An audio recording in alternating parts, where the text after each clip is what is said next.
There we go. Oh look, it's Sassy Bastard. Well, hello, how are you doing tonight?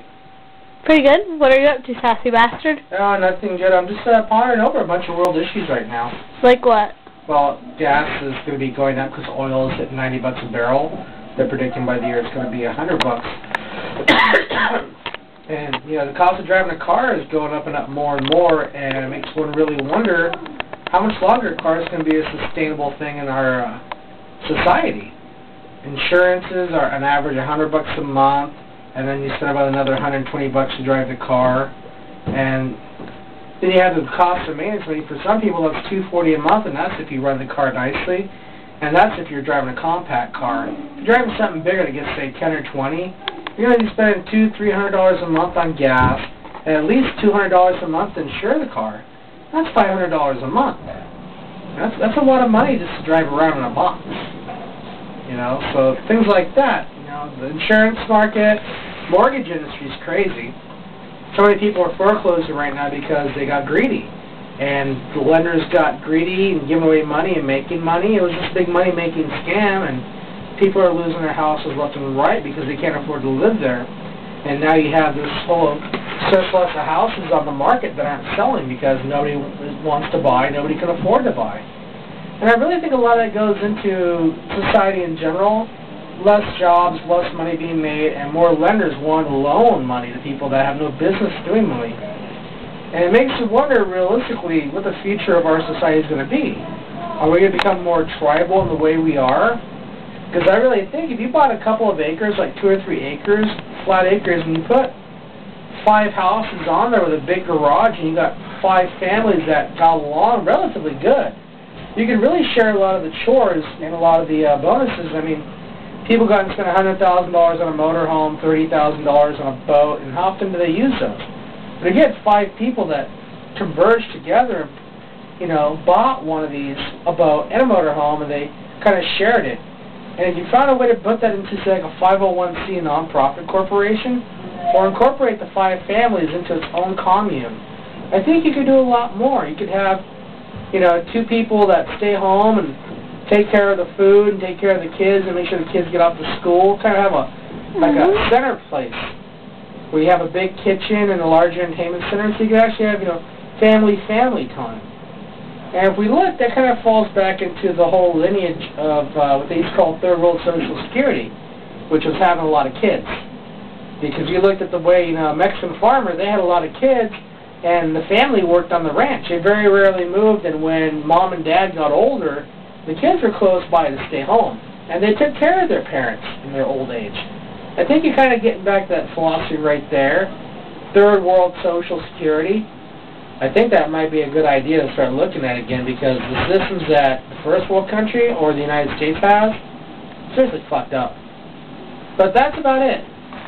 So how's your personal life going, Sassy Bastard? It's going really good. I got a new partner. Right now we're kind of hashing up her nickname. It's going to be Epileptic Nymphomaniac. But I prefer to call her Shantina. And we're kind of a month into it. She's 9 years younger. She's got a 5-year-old son. And, you know, most of my dating practices were for the single, unattached woman who never had any kids and really never had to go through much in life. And I kind of looked at that and turned it around, and I thought, hey, I'll give it a try. Now, I've dated a couple single moms before, but these are the kinds that like to drink and smoke and go out and party all the time. And it was up in Navy housing. It was Navy single moms, and they're kind of creepy because the only way they communicate is to yell and scream at their kids. So that wasn't a good idea. And then I actually had one ask me out, found that she had more issues than a box of tissues. So she had to go. That was Miranda. And, I mean, 5'9", what size? 1? 0 to 1, extremely thin, very pretty girl, but just Pollo loco en la cabeza. She wasn't too bright. She didn't know to use a phone, so she got forgot about. But yeah, the current gal, Shantina, loving her to death. She's heard as much as I have. She actually got a laugh out of reading Sassy Bastard, and she was one of the first people to email me. And right from the get-go, I just kind of read about it and got to talking to her. And I'll tell you, within a day and a half, and this doesn't happen very often, but I mean, it was in my heart. My heart was in it for this girl. I really liked her. I thought she was beautiful. I thought she had a lot going. I think her potential's really great. And she's been around for a month, and we've already had a little hiccup, and we had to talk about some things and look at how policy is and set some rules. But I think our progress is going really, really good. I think this is a woman that is going to help me grow a lot. I can help her grow a lot. I think we have a lot to offer each other. And I think whatever we do in life, we're going to look back and see where we started from. You know, she's reorganizing her life, and well, my life's kind of a mess right now, the finances. But I think the thing is we can complement each other in a lot of ways.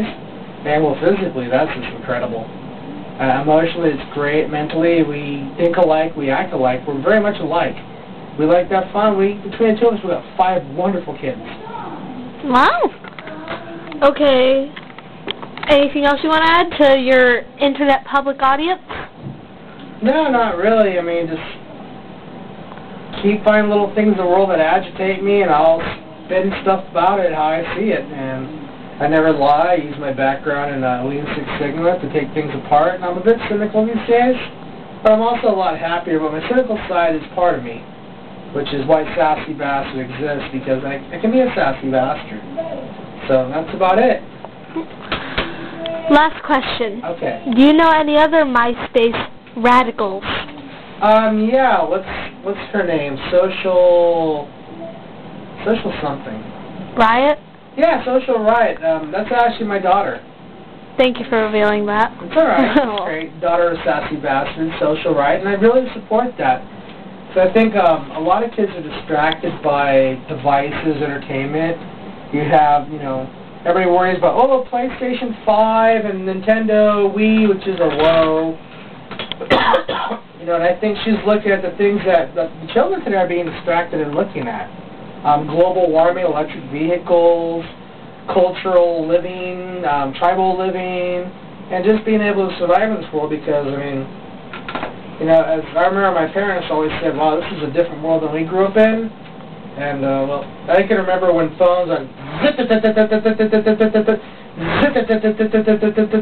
and the touch-tone phone was pretty cool. We used to play with the touch-tone phones, just hear it go,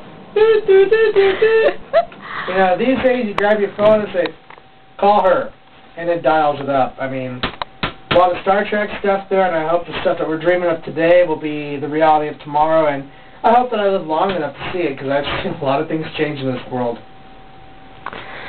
Sassy Bastard and Social Riot. We're Ultimate duo. All right. So big duo, huh? Yep. All right, we're going to supersize it out for you guys. Peace out. Word. Johnny. That was Sassy Bastard in 7 minutes and 57 seconds.